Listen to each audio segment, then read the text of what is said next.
네, 오늘 마태복음 16장 13절부터 19절을 읽었는데요. 제목은 예수님은 그리스도라는 제목입니다.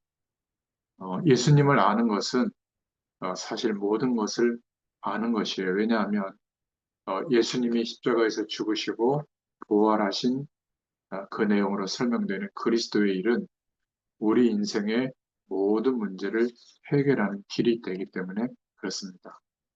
어, 그리스도의 일을 하신 분이 예수님이라는 것이 성경이 말하고 있는 하나님의 약속이에요. 구약, 신약 이렇게 말하잖아요. 예수님이 이 땅에 오시기 전에 어, 메시아가 오실 것이다. 그거를 말해주는 성경의 내용이 구약이에요. 옛날 약속. 그리고 예수님이 오셨다. 오셔서 그리스도의 일을 이루어 주셨다. 또 그 약속을 믿고 기도했더니 우리에게 이런 일이 일어났다. 그거를 말해주는 것이 새로운 약속, 예수 그리스도를 믿는 약속, 예수님을 그리스도로 믿는 약속. 그게 신약이에요. 그러니까 성경은 뭐 많은 얘기를 하는 것 같지만 한 단어로 설명하자면 예수님이 그리스도시다. 그걸 말하고 있는 겁니다. 그래서 예수님에 대해서 그리스도로 아는 것은 우리 인생에 많은 일들과 문제들이 있지만 하나님이 함께 하시는 인생으로 바뀌어지는, 그래서 문제가 해결될 수 있는 길을 아는 것이 돼요. 제가 이렇게 알고 있는 분들 중에는 어떤 분이 있냐면 이렇게 인생을 사시다가 자녀들 교육 때문에 미국으로 이제 그 뭐라 그러죠? 취업 이민 가셔가지고 이제 교육열이 높으시다 보니까 아이들을 이제 거기 가서 교육을 시키게 된 거예요. 어린 시절부터. 그러니까 거의 뭐 1.2세 이렇게 돼서 갔죠. 근데 뭐 열심히 미국에서 일하면 그래도 먹고 살 정도는 되거든요. 아메리칸 드림이라고 해요. 그 아이들도 좋은 대학 나오고, 근데 그 아이 중에 하나가 이렇게 학교를 갔는데, 그 동양인이 오고 이렇게 하니까 얘가 좀 등치가 이렇게 좋았나 봐요. 그러다 보니까, 어, 이렇게 중국계 이렇게 뭐라 그러죠? 그 불량서클, 이런 애들이 이제 눈독을 들여가지고 거기하고 이제 연결이 되다가 뭐 그렇게 지내다가 이제 쉽게 말하면 깽단이죠, 깽단. 하고 연결이 돼가지고 누구를 죽였어요, 그 깽단에서. 근데 얘를 뒤집어 씌운 거예요. 그래서 뭐 어떻게 반박할 수가 없으니 그래서 이제 감옥에 막 15년형인가 언도를 받고, 그리고 그 또 아이 하나는 그렇게 뭐 열심히 살고 공부도 했는데 조금 이렇게 정신적으로 어려움이 있고, 그러니까 얼마나 힘들었겠어요. 그러다가 왜 이런 일이 나서 예수도 잘 믿었거든요. 그러다가 이제 알게 된 것이 내가 예수님에 대해서 어, 내가 행복하는 어떤 조건들을 이루어진 분, 이 정도로 알았구나. 모든 사람의 인생과 집안에 일어나는 문제들 중에 자신들의 힘으로 어떻게 할 수 없는 문제가 이제 오는 때가 있거든요. 어떤 사람은 막 경제적으로 어, 한 100억 정도만 부도나도 큰 거잖아요. 1000억 이상 부도난 분도 제가 알아요. 그럼 어떻게 됐을까요? 아무런 생각이 없겠죠. 그러니까 이렇게 어떤 질병으로 어려움이 오기도 하지만 우리의 힘으로 해결할 수 있는 문제가 있습니다. 보통은 좀 술 한 잔 먹거나 뭐 결심을 하거나 노력을 하거나 이러면 극복할 수 있는 문제들이 많은데 어떤 특정한 문제들은 내 힘으로 할 수 없는 일들이 있거든요. 큰 사고에도 있고. 그러니까 그런 것이 우리 인생에 없으면 좋은데 있어요. 그리고 하나님을 떠나서 사는 사람들의 인생은 모래 위에 집을 짓는다고 했잖아요. 잘 짓는 것 같아요. 어느 날 무너지는 일이 생기는 거예요. 이때 이제 주로 사람들이 너무 힘드니까 이제 종교를 찾는다. 그때만이라도 누군가 이렇게 복음을 전해줘서 하나님을 만날 수 있는 기회를 얻으면 이제 옛 사람의 하나님을 만나지 못했던, 그래서 하나님 없이 최선을 다했던 그런 인생관이 아니라 이제 하나님이 함께하는 축복 속에서 우리 인생을 바라보고 인도받게 되거든요. 그러니까 예수님을 어떻게 아는 것이, 그리스도를 아는 것이 너무너무 중요한 거예요. 어, 여러분들은 지금 이렇게 예수님이 그리스도라고 이렇게 설명을 듣잖아요. 30년을 교회 다녀도 설명 못 들을 경우도 있어요. 왠지 아세요? 헌금 많이 하면 복이 옵니다. 기도 많이 하면 하나님 역사합니다. 이런 설교 많이 하거든요. 또 거짓말하지 않고 성실하고 최선을 다하고 어려운 사람들을 돕는 거 바빠. 그런 교회나 단체도 있었잖아요. 그러니까 사람들한테 막 영향력도 주고 좋은 일을 많이 한다고 하는데 문제는 인생의 가장 중대한 문제는 해결이 안 되는 거예요. 누구나 같아요. 이거는 돈이 많은 사람이나 건강하거나 그렇지 못하거나 반대의 조건 속에 있어도 반드시 어떤 문제가 들이닥쳐서 내 힘으로 제어가 안 되는 사태가 오거든요. 막 그런 일이 없다면 종교가 왜 지속이 되겠어요? 사람들이 왜 무속인을 찾아가겠습니까? 그래서 중요한 것은 우리는 성경을 통해서 지금 와 있는 문제 이전에 그런 문제가 올 수밖에 없는 근원적인 문제가 세 가지가 있다. 이거를 성경이 말하고 있는 겁니다. 인생의 중대한 세 가지 문제를 먼저 이해해야 돼요. 그 첫 번째 내용이 창세기 3장 1절부터 6절을 근거로 하나님을 떠난 문제. 똑똑한 친구들은 질문하더라고요. 나는 하나님 떠난 적이 없는데요. 그냥 모르고 살았어요. 그러더라고요. 바로 그거예요. 아무리 하나님을 알고 싶고 진리를 알고 싶어도 하나님을 알 수가 없는 거예요. 왜? 영원한 생명이 없으니까. 그렇게 되겠죠. 그러니까 하나님을 떠난 결과로 영적인 죽음, 또 영원한 하나님과 함께하는 축복을 누려야 되는데 그 축복을 누리지 못하니까 물을 떠난 물고기처럼 살아가는 거예요. 어느 날 한계가 들이닥치는 거예요. 근데 그것은 창세기 3장 로마서 3장 23절에 보면 죄를 범해서 그랬다. 모든 사람이 죄를 범하였으므로 하나님의 영광이 이르지 못한다. 이렇게 사도 바울이 고백을 했거든요. 그 죄가 뭐냐면 사실 내가 지은 죄는 아니에요. 하나님을 떠나서 출생한 것 자체가 원죄 아래 놓이는 상태가 된 거예요. 이건 제가 말씀드릴 동안 계속 설명해서 이제 이해가 되잖아요. 이걸 죄라고 생각해 본 적이 없잖아요. 그러니까 그냥 교회 다니는 사람들을 평가할 때도 왜 성격이 저래? 왜 착하지 않아? 왜 보통 사람보다 성실함이 기준이 미달돼? 이런 걸 가지고 판단하지. 원죄의 문제 때문에 인생에 심각한 결과가 온다는 것은 성경만 말해주고 있는 거예요. 그게 가장 큰 죄예요. 그러니까 일반적인 죄는 그 결과로 왔다고 보거든요. 그래서 하나님이 진짜 문제 삼는 것은 하나님의 자녀가 됐는데도 육신적인 죄를 범하는 것은 문제를 삼아요. 그러나 하나님을 몰랐던 불신자 때는 그런 것은 넘어가십니다. 더 중요한 건 뭐냐면 근원적인 죄에 묶여 있거든요. 그래서 하나님의 영광을 이룰 수가 없는 거예요. 우리가 예수 믿고 아무리 훌륭한 삶을 살아도 다른 사람을 판단할 수 없는 이유가 뭐냐면 죄와 한 몸이 되어서 살았기 때문이에요. 이게 두 번째, 인생의 가장 근원적이고 중대한 문제. 종교를 열심히 가지고 노력하면 해결되느냐? 더 커져요. 왜냐하면 하나님 없는 가능성을 더 붙잡는 거잖아요. 이 말을 이제 이해하시죠? 세 번째, 이러다 보니까 내가 원하지 않았지만 요한복음 8장 44절에 인간은 영적 존재이기 때문에 하나님께 속하지 못하기 때문에 결국 인생이 어딘가에 묶이게 돼요. 그러니까 참된 자유와 하나님의 축복을 누릴 권세를 잃어버리게 된 거예요. 그리고 특정한 생각이나 특정한 신념이나 특정한 어떤 방법이나 이런 것에 묶이게 되는 거예요. 그거 아니면 안 되는 점. 제가 이렇게 저도 모르게 이제 2년 뒤면은 이제 6학년 수업하더라고요. 그러다 보니까 세대 차이가 나는 거예요, 애들은. 그래서 요즘 아이들은 어떤 고민이 있을까 이제 그걸 잘 모르겠는데 요즘 애들은 TV를 안 보더라고요. 왜냐면 핸드폰에 쇼폼이나 뭐 이런 거 여러 가지 볼 게 많으니까 그래서 그런지. 그리고 어떤 관심사로 살까 보면 뭐 대단한 관심사가 없는데 어떨 때 보면 뭐 아주 작은 일인데 거기에 또 몰두하는 경우도 많더라고요. 피규어라든지 어떤 남자애들은 뭐 그 피규어에 몰두하고 게임도 옛날에만 해도 지금 또 게임도 아닌 것 같아요.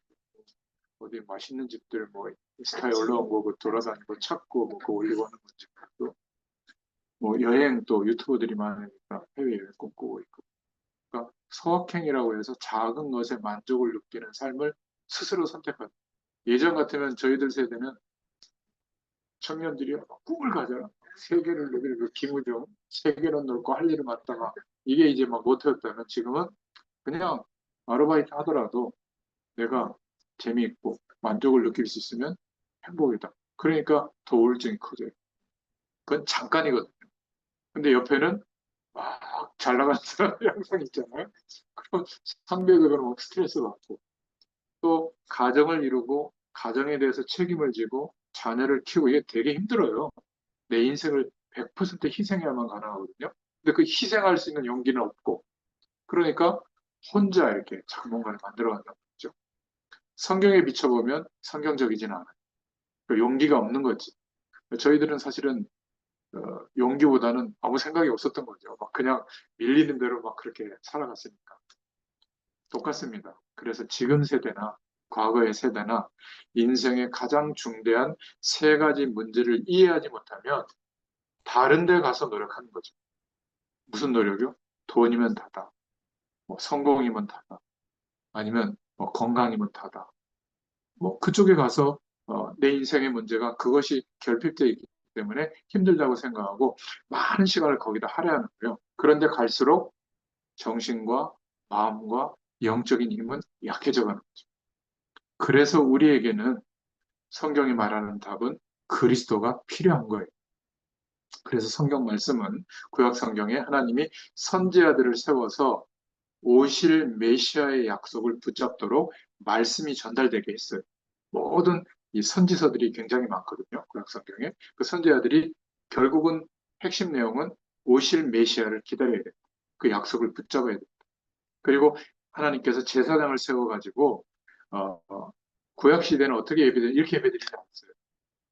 다 죄를 짓고 살잖아요. 그리스도께서 오시지 않았으니까 죄 문제가 있으면 하나님이 임재하면 큰일 나거든요. 다 죽어요. 그래서 자신의 죄를 사함받으려고 자기가 형편에 맞게 살아있는 짐승을 끌고 와요. 제사장 앞에. 그리고 자기가 그 짐승을 죽여요. 그리고 배를 가르고 창자를 끄집어내고 피를 제단에 뿌려요. 그러면 이제 내 죄를 이 짐승에 전가한다라는 번제의식을 치르게 한 거예요. 제사장이 마지막에 그 피를 번제에 뿌리면서 정결의식을 마무리하는 게 번제 예배였어요. 왜 그렇게 했냐면 이제 알게 하는 거죠. 오실 메시아. 메시아가 오시면 우리의 모든 죄를 담당하시고 이렇게 피 흘려서 영원한 대속제물이 될 것을 설명하기 위해서 예배를 드리는데 그런데 어, 그 예배보다는 어, 사실은 예배의 의미보다는 그냥 예배 형식만 이렇게 생각하는 그런 상태예요. 그래서 뭐 아주 엄청나게 열심히 잘 지켜요. 그런데 오실 메시아 약속은 또 놓쳐요. 그래서 하나님이 제사장들을 두어서 대속 의식을 치르게 해서 죄의 용서를 어떻게 받는가, 어떻게 하나님의 임재를 누리는가, 그거를 설명했던 직분이 제사장이었어요. 그리고 이제 왕정 시대가 시작됐을 때 하나님이 왕을 세웠거든요. 첫 번째 왕이 사울 임금, 사울 왕, 두 번째 임금이 다윗이에요. 그러니까 이렇게 왕들을 세워서 하나님이 이스라엘 백성들과 그 나라는 하나님이 통치하신다. 하나님의 나라임을 선포하게 했어요. 근데 만약에 선지자나 제사장이나 왕이 타락할 때가 있을 거 아니에요? 그러면 나라가 망해요. 이게 구약의 이스라엘의 역사였어요. 그러니까 이들 세 사람은 전부 선지자는 하나님 만나는 길을 제시했던 직분이었고 제사장은 죄의 문제를 해결할 수 있도록 돕는 직분이었고 왕은 하나님의 왕권을 나타내서 하나님의 나라가 이루어지도록 그러니까 저주의 세력 우상 숭배하던 나라가 다 이 하나님의 약속을 붙잡은 왕이 있으면 주변 나라를 다 정복했거든요. 근데 왕도 막 하나님을 바라보지 않는 왕도 있을 거 아니에요. 그러면 그때는 항상 침략당하고 포로로 끌려가고 이게 이스라엘의 역사였어요. 그러니까 하나님이 이 세 직분을 통해서 그리스도를 설명하시고 바라보게 한 거예요. 예수님이 십자가에 죽으시고 부활하셨다는 것은 선지자의 일을 완성해 주신 거예요. 제사장의 일을 완성해 주신 거예요. 또 더 이상 우리가 강력한 세상의 왕을 기대하지 않아도 우리 안에 만왕의 왕으로 성령으로 주님이 함께 하시는 축복을 누릴 수 있게 해주신 거예요. 그래서 이 세 사람은 모두 하나님께서 세웠다라는 그 직분이기 때문에 구별되도록 머리에 감람류를 부어서 그리스도라는 호칭을 부여한 거예요. 언제? 신약 시대에. 그전에는 제사장, 선지자, 왕이라는 호칭으로 있었고 이제 신약 시대에 와서 그리스도라는 호칭으로 됐죠. 그래서 로마 황제들은 그리스도라는 호칭이 뒤에 붙어 있어요. 이름하고 뒤에. 그렇게 이해하시면 됩니다. 그러니까 메시아라는 단어가 헬라어에는 없기 때문에 그리스도라는 단어로 번역한 거예요. 그 뜻은 기름 부음을 받은 자라는 뜻이에요. 직역하면. 그러나 내용적으로는 선지자, 제사장, 왕에게 기름을 부었기 때문에 이 세 직분의 일을 완성하신 분이다. 그래서 그리스도라고 우리가 말하고 있는 거예요. 그 전에 구약에 나오는 머리에 기름 부음 받은 사람들은 완전한 그리스도가 아니라 앞으로 오실 그리스도를 예표하는 직분의 사람들이었죠. 진정한 그리스도의 일, 그 직분을 완성하신 분은 예수님이었고, 그래서 우리는 예수님을 그리스도라고 부르고 기도하는 거예요. 저희 교회 그 2층에 보면 지난주에 오셨지만, 어저께 오셨지만 사람들이 좀 많았잖아요. 몇 달에 한 번 그 통일교거든요. 통일교에서 아마 뭐 높은 분이 오는지 이렇게 카메라도 돌리고 막 하더라고요. 이렇게 보니까 그때는 차가 항상 복잡해요. 근데 참 신기하지 않아요? 어떻게 사람을 이 시대의 메시아라고 인정할 수 있을까? 뭐 그것까지는 좋아요. 근데 죽었잖아요. 그러면 이거 메시아가 어떻게 죽어요? 근데 또 어, 독생녀라고 해가지고 부인을 또 메시아로 생각하고 있잖아요. 또 그 가르침을 따라가고 있단 말이죠. 참 신기하지 않습니까? 근데 독생녀가 무슨 도박을 하고 그렇습니까? 구속도 되고 독생녀. 그러니까 그 나쁘다 좋다를 떠나서 예수님을 그리스도로 믿는 믿음이 무엇인지를 모르면 우리도 교회에 가서 신앙생활 하는데 어쩔 수 없이 특정한 이름, 특정한 메시지, 특정한 경험, 특정한 방법에 몰두시키는 방법이 간단해요. 협박하는 거거든요. 그렇게 안 하면 저주가 온다. 그렇게 하면 재앙이 온다. 막 이렇게 협박하니까 사람들은 그 뭐라 그러죠? 이렇게 확증 편향에 사로잡히면 그게 전부인 줄 알거든요. 그렇게 되는 겁니다. 저희 교회는 복음이 기준이 되도록 항상 말씀하고 있잖아요. 목회자인 제 설교도 복음보다 위에 올라가는 걸 저는 원치 않아요. 그래서 아주 목소리 톤도 그냥 졸릴 톤이잖아요. 설명을 이렇게 쭉 하는 톤. 보통은 이렇게 하지 않습니다. 여러분, 이렇게 됩니다. 아는 막 이렇게 하거든요. 그리고 우리 교회 어떤 훌륭한 사람도 복음보다 더 나타내지 않도록 제가 그것만은 막아요. 또 아무리 힘들고 어려운 사람도 그리스도를 붙잡으면 예수님을 그리스도로 믿으면 30년 전에 믿었거나 오늘 믿었거나 같은 질량의 하나님이 함께하는 축복을 주시거든요. 문제는 내가 그거를 받을 자격이 있다고 안 믿어서 그렇지 믿고 구하시면 그 은혜를 주십니다. 자, 그럼 저 좀 보세요. 이 집에 이 하나님의 은혜가 필요하지 않아요. 그전에는 없어도 살았어요. 그렇지 않아요? 제가 그 잠실에 잠실이 아니라 그 반포동에 좀 잘 사는 분 집에 그 아빠는 시티은행에 제가 설교 때는 이런 얘기 안 하잖아요. 이제 초신자들이 있으니까 제가 얘기해 드리는 거 쉽게 이해하도록 아빠가 그 은행장이고 엄마는 미국 한미은행 부은행장이고 자녀가 하나예요. 키가 저만한데 저 그때 연결돼서 갔는데 쉽게 말하면 정신적인 문제를 넘어서서 귀신에게 마음이 완전히 붙들린 상태였거든요. 가니까 막 눈 빨갛게 해가지고 뒤돌아 앉아가지고 막그 어린애 목소리를 남자 목소리를 내고 동자신인가 뭐 그런 게 들어왔는지 그리고 뭐 하여튼 막 가! 난 싫어! 막 이러기도 하고요. 그러거나 말거나 아니 그러니까 그러거나 말거나 어쨌든 제가 가면 막 그러고 있거든요. 그러면 예배도 잘 못하잖아요. 그러면 듣든지 말든지 한 10분 제가 혼자 막 얘기하고 막 기도하고 와요. 그럼 신기한 건 뭔지 아세요? 또 한 며칠 괜찮. 그래서 그 집에서 어떤 방법이 동원했냐면 그때 유명한 뭐 그 TV에 나오는 막 무속인 찾아가서 하면 낫는데요. 왜냐하면 센 귀신으로 그 안에 들어와 있던 귀신의 세력을 몰아내주니까. 근데 돌아오면 더 심각해지는 거죠. 또 체면술사 또 유명한 거 나온 거 찾아가서 돈이 있으니까 하고 그래도 안 되는 거예요. 제가 뭐 갔다 와도 한 2, 3일 반짝하고 또 그러는 거예요. 저도 뭐 영적인 지식이 잘 없었을 때니까. 근데 알게 된 거예요. 이건 감기하고 똑같구나. 여러분, 감기 한번 들리면 또 안 들립니까? 들리잖아요. 그럼 감기약 먹으면 되잖아요. 그것도 마찬가지예요. 영적인 질병화되는 것은 영적 세력이 이 사람의 마음과 생각을, 의지를 딱 붙잡는 거거든요. 그럼 본인은 어떻게 통제가 안 되잖아요.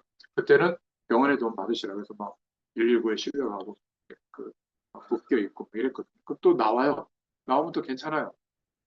근데 제가 나중에 한 6개월쯤 지나서 깨닫게 돼서 이제 그 집에다가 방향을 정해봤으면, 다른 집은, 목회자인 저희 집도 아침에 주님 안 바라봐도 삽니다. 근데 이 집은 아침에 이 아이가 예수님을 안 바라보면 큰일 나요. 막 11층에서 뛰어내리려고. 그 할머니가 혼자 보는데 낮에 막 감당이 안 되는 거예요. 힘이 막 세지니까. 그래가지고 이 아이가, 그때 제가 교회에서 1년 동안 목욕자지만 새벽 예배를 인도한 적이 있어요. 근데 그거를 보라고 이제 했거든요. 본 거예요.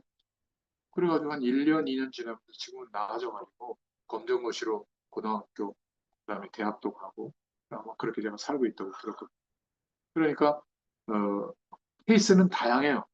중요한 것은 예수님이 그리스도라고 믿을 수 있는 것은 특별한 은혜를 주신 거예요. 30년 교회에서 신앙생활해도요, 아까 말씀드린 병 낫는 예수, 뭐, 성공하는 예수, 뭐, 내 마음을 편안하게 해주는 예수, 재물의 복을 가져는 이런 식으로만 생각하고, 그러니까 예수님을 그리스도인 하신 분이라고 믿는다는 것은 너무너무 중요한 믿음이에요. 자, 이 믿음이 세워지도록 얼마나 배가 아프겠습니까? 귀신의 세력이 있다. 그래서 속이는 것뿐이에요. 제가 말씀드릴 수 있는 것은 절대로 속이는 것만 하지, 예전 불신자였을 때처럼 우리의 인생을 좌지우지 못해요. 이거는 기억하셔야 돼요. 아시겠죠? 힘들수록 우리는 하나님을 바라본다면 그게 축복이잖아요. 하나님 안 바라보는 게 축복이겠어요? 하루를 안 바라보고 사는 게 괜찮은 인생이에요? 아니면 하나님 바라보도록 하나님이 콜하는 게 더 괜찮은 인생이에요? 하나님 바라보는 게 괜찮은 인생. 제가 워낙 하나님 안 바라보다 보니까 이제는 목회를 시작하게 해가지고 새벽마다 4시 20분에 일어나서 같은 예배당으로 가요. 그리고 메시지도 이렇게 새벽에 메시지 똑같이 준비하거든요. 그죠? 제가 이렇게 설교하는 점 준비해가지고 그럼 또 얼마나 힘들겠어요? 일주일에 6편 그거 해야 되거든요. 아침마다. 그것만 합니까? 녹화해서 또 올려주잖아요. 또 보내드리잖아요. 그럼 제가 어떻게 되겠습니까? 믿음이 안 생기려야 안 생길 수가 없어요. 처음에 제가 막 좀 힘들더라고요. 고통스럽기도 하고. 근데 이게 복이고. 그러니까 저는 직업적으로도 안 하면 안 되는 상황이 되니까 얼마나 복입니까? 제가 거꾸로 얘기하는 게 아니라 이게 정상이에요. 하나님을 바라보는 인생. 예수님을 그리스도로 믿는 인생. 이게 축복인 줄 믿습니다. 여러분 지금 모릅니다. 제가 약속하는 한 2, 3년 지나면요, 이 시절이 가장 복이었을 거예요. 왠줄 아세요? 제가 섬기던 그 과천 음파 선교 감리교회라서 감리교회 목사였거든요. 거기를 관두고 이 전도운동 속에서 도전을 받아가지고 교회를 사임하고 장로교단으로 옮겨야 될 그런 상황이 왔어요. 전도사 시절에 목사한테 받았을 때 첫 아이 낳자마자인데, 딸아이 낳자마자인데 어디 제가 아르바이트 할 수도 없고, 양심상 하나님이 먹인다고 맨날 설명해놓고 내가 돈 벌어서 내가 먹으면 되겠어요, 그러다가. 그래가지고 그럴 수는 없고 걱정은 되고 불 하나 켜기가 어렵더라고요. 그렇게 믿음이 떨어지더라고요. 근데 그때 너무 힘드니까 그 제가 지금 있었던 그 과거에 그 1년 전에 있었던 30년 동안 있었던 그 교회 가서 밤에 그 9시 기도회가 있더라고요. 아주 조그마한 교회였을 텐데 지금은 큰 교회가 됐지. 거기 가서 눈물을 흘리면서 기도한 거예요. 이 기도 제목도 없어요. 왜냐면 너무 힘드니까, 주여, 정말 제가 복음 전하고 싶습니다. 저를 좀 도와주세요. 우리 딸은 낳는데 어떻게 살아야 됩니까? 뭐 이러고 기도했다니까요. 그게 1년 6개월이었어요. 한 달만 하면 좀 빨리 하나님 막 말해줘야 될 거 아니에요. 1년 6개월을 그런 시간을 가졌는데, 제가 지금까지 목회자로서 양심상 흔들리지 않고 처음 초심을 잃지 않을 수 있는 힘이 그 1년 6개월 동안 절실하게 하나님을 바라봤을 때, 환경적으로는 제일 힘들었던 때. 그런데 지금은 그거보다 더 큰 일이 있어도 이제 흔들리지 않습니다. 그래서 아마 이 가정은 우리 정성희 성도님이 기도를 많이 하셨기 때문에 그동안에 은혜를 못 주셨던 거 한꺼번에 몰아서 주시려고 이제 하나님을 안 바라보면 안 되는 상태를 매일매일 주시는 거예요. 이렇게 생각하는 게 복음적인 생각이에요. 근데 반대로 내가 예수 이제 믿었는데, 구원 받았는데, 내가 하나님 몰랐을 때는 그렇게 교회도 갔는데 이제는 예수 믿었는데 왜 빨리 해결 안 됩니까? 이거는 사단이 심어온 거예요. 좀 조급해지고 막 감정이 상하기도 하고 그렇게 되는 겁니다. 제가 약속 드릴게요. 제가 뭐 다른 건 모르겠고 예수님을 그리스도로 믿는 믿음은 한국 기독교인이 천만 신자라고 하는데 10% 안에 들어가는 믿음. 거의 복음의 가치를 잘 모릅니다.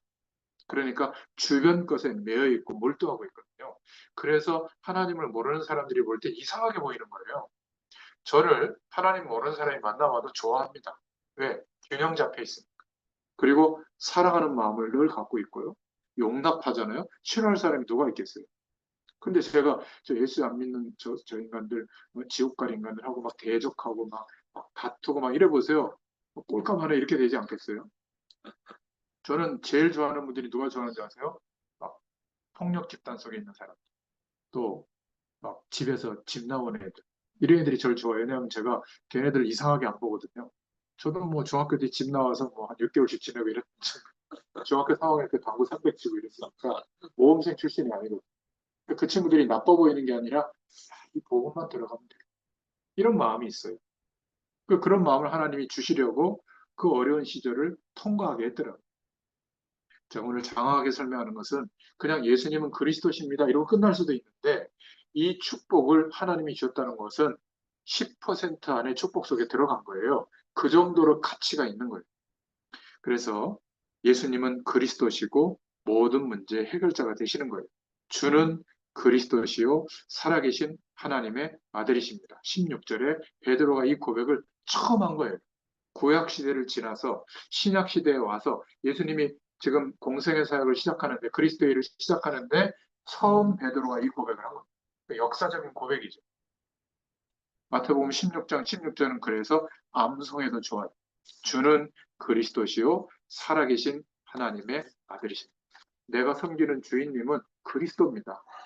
그리고 살아계신 하나님의 아들이라는 표현은 영은 하나님인데 육신으로는 육체의 모습을 입고 오신 아들의 격으로 오신 하나님이십니다. 이런 고백이에요. 너무 고백을 잘했잖아요. 그 고백은 요한복음 14장 6절에 내가 곧 길이요 진리요 생명이니 나로 말미암지 않고는 아버지께로 올 자가 없느니라. 하나님 만나는 길을 여셨다라는 고백이에요. 그러면 하나님 만나는 길을 누가 얘기했다고 했죠? 구약의 선지자들이 얘기했던 거. 이것을 완성해 주셨어요. 예수님을 그리스도로 믿는 순간 생명, 영원한 생명이 회복되어져서 이제 우리가 하나님을 만날 수 있게 된 거예요. 그 전에는 교회에 가도 뭔 소린지 모를 겁니다. 왜? 생명이 회복되지 않았기 때문에. 그러면 그때 교회 가면 뭐만 눈에 들어오죠? 비싼 차 타시네, 목사님. 사치하네. 헌금 저렇게 그래서 강조 안 해. 이런 것만 들어오는 거예요. 또 뭐 다투는 거 막, 또 이렇게 도덕적이지 않은 거 막 이런 것만 보이는 거죠. 근데 이 그리스도를 믿는 믿음이 회복되어지면 그런 문제들은 뭐 문제죠. 근데 그런 문제가 크게 다가오는 게 아니라 하나님의 은혜가 더 큰 거죠. 로마서 8장 2절에 그래서 예수님이 십자가에서 죽으신 그 일이 그리스도인데 부활하신 그 일이 그리스도인데 그 일로 말미암아서 죄에 대해서 우리도 죽게 된 거예요. 나는 죽지 않았는데 예수님이 영원한 대속 제물로 영원한 생명 가신 분이 죽으셨기 때문에 죄의 문제에서 해방받는 길이 생기게 된 거예요. 요한에서 3장 8절에 그리고 끝난 것이 아니라 또 부활하셨잖아요. 그리고 무덤으로 또 들어간 게 아니라 영원한 생명으로 부활하셔서 승천하셨잖아요. 그래서 죄와 사망의 법으로 왕노릇하는 마귀의 일이 멸해진 거예요. 생명과 이제는 성령으로 역사하는 축복이 우리에게 시작이 된 거예요.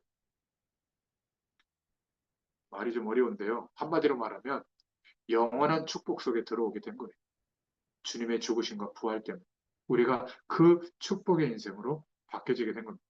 그래서 하나님, 나와 함께 하심을 믿습니다. 가장 절망스러운 이 순간에도 주님은 나와 함께 하심을 믿습니다. 제가 생각해 보세요. 30년 동안 세상에서도 직장에서 일하다가 그만두면 뭐 그런 거 있잖아요. 퇴직금 뭐 이런 거. 그런 거 없이 그냥 나오거든요. 교회는 참 이상해요. 그리고 어디에서 예배드립니까? 제가 이렇게 만나 뵙지만 이제 성도님으로 오셨으니까 하는 얘기죠. 누구랑 예배합니까? 아무도 없었어요. 제가 그런 대책을 세우고 계산하고 준비한 게 아니기 때문에 한 달 동안 기도하다가 하나님 결정하게 해서 저는 그냥 순종했는데 어디서 예배해요? 근데 지금 10월 달 접어들었는데 지난주에는 뭐 얼마나 감격스러운지 믿음이 작아가지고 20개 정도 이상 깔아놨는데 지난주에는 19번 예배드렸어요. 어저께. 그 얼마나 감사합니까? 그것도 예, 막 이렇게 여기저기 먼 거리에서 오시거든요. 그리고 신기한 거는 우리 그 중보기도 제목 적어놓고 기도했잖아요. 그 기도한 분 중에 두 분이 와서 예수님께로어요한 분은 대구에서 왔고 여자분, 한 분은 최삼군가 뭐고 우리 박수원 집사님이 기도했던 분인데 그분도 초대하니까 와가지고 그날 제 사무실에 와서 제가 밥도 못 먹고 영접할 수 있도록 도와드렸거든요. 두 분. 그 얼마나 감사합니까? 그러니까 함께 중보와 기도하는 위력이 이렇게 크구나 그런 것도 경험하게 돼요. 갔다 왔어요. 그러니까 예수님이 그리스도라는 말은 하나님 만나는 길을 여셨고 죄의 문제를 해결해 주셨고 그렇게 속이는 마귀를 멸하심으로 우리를 사단의 손에서 벗어나게 해서 이제는 하나님을 두려운 존재가 아니라 우리의 영적인 아버지로 부를 수 있게 된 거죠. 자녀의 관계가 된 거예요. 너무 감사하지 않습니까?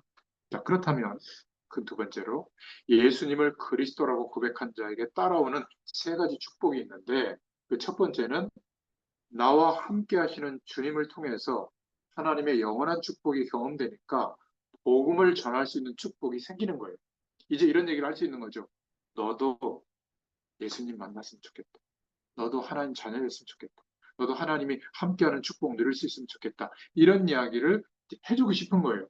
내가 경험하고 있으니까. 그런데 예수님을 엘리야 같이 선지자 중에 하나거든요.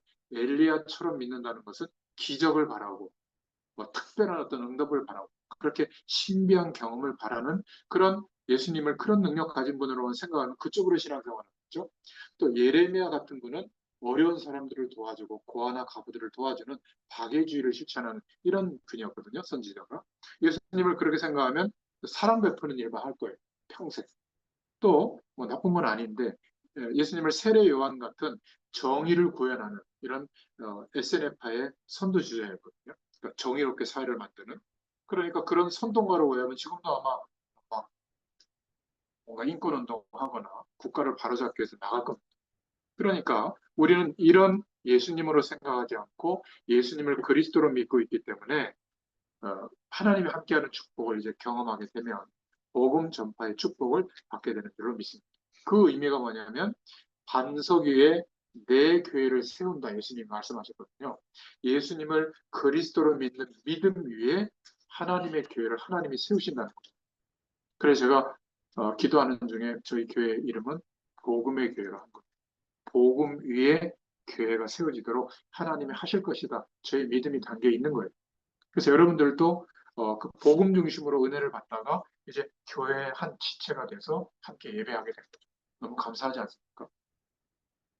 반석의 교회를 세운다는 의미는 흔들리지 않는 우리의 신앙 고백 위에 복음 전파의 응답을 주신다는 의미예요. 그게 18절의 내용이에요. 내가 이 반석 위에 내 교회를 세우리니 음부의 권세가 이기지 못하리라. 이 음부의 권세는 마귀 사단의 권세를 지칭하는 그런 표현이에요. 자, 그리고 세 번째 축복은 두 번째 축복은 그래서 18절에 지금 읽었지만 음부의 권세가 이기지 못하는 축복을 주시는 거예요. 실제로 예수님이 그리스도라는 사실을 아는 사람들은 가위 눌리는 거나 악몽이나 불면증, 하나님 만나기 전에 있었던 이런 증상들은 즉시 사라집니다. 성령으로 함께하고 계시기 때문에 사단과 죄와 저주와 지옥의 세력이 이기지 못해요. 이제 우리의 인생을 하나님이 주관하시는 거예요. 제가 이 집에 왔다가 갈 때마다 기도하는 게 있거든요. 주님, 저 가정에 주님이 주인이시지 않습니까? 주님이 역사해달라고. 어떤 상황과 조건이 일어날지라도 주님께서 책임지시고 역사해달라고 주님께 맡기고 가거든요. 근데 제가 제일 기도하면서 이렇게 전화 막 해보고 싶었던 게 명절 때 분명히 힘든 일이 많이 있었을 텐데 그러나 분명히 하나님이 함께 하셨을 거다. 그렇게 저는 믿었습니다. 세 번째 우리가 예수를 그리스도라고 고백한 자에게 따라오는 축복이 있는데 반드시 기도 응답의 축복을 받게 돼요. 16장 19절에 내가 땅에서 천국 열쇠를 준다고 했잖아요. 이게 예수님의 이름으로 기도하면 응답받는 그 권세를 말해요. 내가 땅에서 무엇인지 매면 하늘에서 매일 것이요. 내가 땅에서 무엇인지 풀면 하늘에서도 풀리리라 하시고 기도하면 응답하겠다고 하는 표현을 이렇게 한 거예요. 그러니까 기도 응답의 축복은 가히 상상을 불허하는데요. 하나님께서 직접 역사하시는 거예요. 기도는 마치 영적인 과학과 같아서 예수님의 이름으로 기도하면 반드시 누릴 수 있는 축복이에요. 자, 그런데 여기서 세 가지를 꼭 이해하셔야 될 게 첫 번째는 하나님의 뜻에 맞는 기도는 즉시 응답이 옵니다. 영혼 구원에 대한 막 그런 기도했는데 불과 한 달 만에 구원해 주시는 그런 일을 저도 놀랐어요. 아니, 부산에서 차를 타고 자매 둘이 왔다니까. 왜? 저 자기가 예전에 다녔던 이상한 그 보험파에 다녔던 거기서 막 협박하고 막 저주가 온다고 그러고 그렇게 안 하면 막 큰일 난다고 해서 위협해서 막 따르는 그런 상황 교단도 있거든요. 좀 이단이라고 이렇게 하는데 거기에 있다가 막 그게 너무 경멸스러웠고 막 너무 두려운 하나님을 느껴서 하나님을 떠났는데 그 자매가 대구에 있는 자매가 그 직장 동료 언니인데 영상을 한번 보내줬나 봐요. 설교를 들어보니까 제 설교는 그런 게 없어가지고 저분이 어떤 분인지 진짜 그런지 한번 만나보고 싶어서 온 거예요. 저는 이제 눈치를 챘잖아요. 기도했던 친구가 왔구나. 그래서 바로 복음을 전했던 예수님 영접하고 지금 예, 그 우리 그 카톡방에 이제 다른데 저 연결해서 매일 이렇게 보내주고 있거든요. 그러니까 하나님의 뜻에 맞는 기도는 즉시 응답하세요. 제가 11월 3일부터 14일까지 그 케냐 아프리카를 갔는데 1년에 한 번씩 제가 담았어요. 아프리카 보고마를 위해서. 비용도 많이 듭니다. 건 300만 원 가까이 들어서. 왜냐하면 작년에 가셨던 곳이 네, 네. 그러니까 왜냐하면 아프리카는 지금 모슬렘화 돼가지고 이제 동아프리카 열 몇 개 국가만 남고 10년 뒤에는 거기도 모슬렘. 급하게 제가 그를 보게 해주셔서 예전에 탄자니아도 여러 번 갔는데 아무튼 그 비용을요, 제가 교회에다가 뭐, 이렇게 막, 예전에도 말하거나 그런 게 아니라, 하나님이 이렇게 다 알아서 이렇게 책임져 주셨거든요. 그래서 책임져 주셔서 갔다 오는 거예요. 돈 얘기해서 미안하지만, 저 사람이 그렇게 많지 않습니다. 우리 개척교회이기 때문에. 그것도 감사한데, 제가 말씀드리는 건 뭐냐, 하나님이 원하시는 방향에 기도하잖아요. 응답해 주세요. 이게 첫 번째 기도에 대해서 이해하셔야 될 거고, 두 번째 기도에 대해서 응답이 오는 걸 이해해야 될 게, 이렇게 기도할 때가 있어요. 저 인간 죽여주세요. 그 응답하면 어떻게 되겠어요? 큰일 나겠죠. 질서가 다 망가지겠죠. 그런 기도는 안 들어주시는 게 응답이에요. 무슨 말인지 이해되십니까? 아무리 부르짖고 기도해도요. 하나님의 뜻과 계획한 대로 응답하세요. 기술을 이상하게 한다고 걱정하지 않으셔야 돼요. 하나님 다 교통정리합니다. 세 번째는 하나님, 우리 가문이 복음화되게 해주세요. 즉시 복음화되기도 하지만 하나님이 전 세계 모든 인류에 대해서 구원의 계획을 갖고 계시는데 그 속에 내 기도가 들어있다면 어떤 기도는 기도를 많이 담아야 하는 기도도 있어요. 하나님 제가 한 나라, 어느 나라를 복음화하게 해주세요. 이런 기도는 인생 전체를 담고 해야 되잖아요, 기도를. 그렇게 오랜 시간 기도가 담겨져서 큰 응답으로 오는 기도가 있어요. 세 가지 응답의 방법이에요. 이해되셨죠? 즉시 응답받는 거, 하나님 뜻에 맞으면. 주로 하나님 뜻에 맞는 기도는 교회에서 기도 제목 주는 광고들이 있거든요. 그는 하나님 뜻에 맞는 기도라고 생각하시면 돼요. 여러분이 하나님 앞에 품고 있는 기도, 우리 정성희 성도님 기도 제목 내라고 했더니 임대성 목사님 그 건강을 위해서 뭐 그 기도하셨나? 저 그래서 건강하잖아요. 한 달 동안. 그런 기도는 즉각 응답이 있어요. 그리고 황병률 제가 그분도 기도하고 있는데 막 기회가 되면 뭐 만남의 자리가 있다면 제가 복음도 전해드리겠지만 분명히 하나님의 때에 따라 응답하실 줄로 저는 믿고 기도하고 있습니다. 자, 그런데 예수님을 그리스도라고 믿는 사람이 기도하는데도 기도 응답을 못 누릴 수도 있어요. 이것도 이해해야 돼요. 야고보서 4장 2절에 보면 기도를 하지 않는 거는 할 수가 없는 거예요. 네, 알아서 하나님 응답해 주시겠지. 그렇지만 내가 모르는 거예요. 그냥 어려움이 와 있다고만 생각하는 거예요. 기도를 하지 않을 때는. 두 번째는 야고보서 4장 3절에 잘못된 동기를 가지고 기도하기 때문에 교회가 제일 파고들기 좋은 게 뭐냐면 다단계거든요. 뭐라고 파고드냐면 아유 그렇게 살아가지고 언제 목사님 돕고 언제 전도하고 선교하냐고 말은 그럴듯하죠. 그러니까 잘못된 동기를 가지고 열심히 그런 데 가서 일하면, 기도하면서 일하면 하나님이 축복한다고 생각하는데 하나님 그런 분이 아니에요. 상식을 파괴해서 사람들의 어려움을 활용해 가지고 자기가 이득 보는 그런 거는 가능하면 하지 말아야 되겠죠. 그죠? 또 마가복음 9장 22절 23절에 보면 신앙 고백을 해도 실제로는 믿음의 기도를 하지 않고 있기 때문에 믿지 않는 거예요. 부흥사님이 예전에 그 설교했던 내용이 기억나는데 막 이렇게 어느 지역에 비가 안 와가지고 막 새벽기도 막 한 달인가를 막 작정 기도를 했대요. 마지막 날 우산을 아무도 안 들고 왔는데 어린아이가 하나만 들고 왔다는 거예요.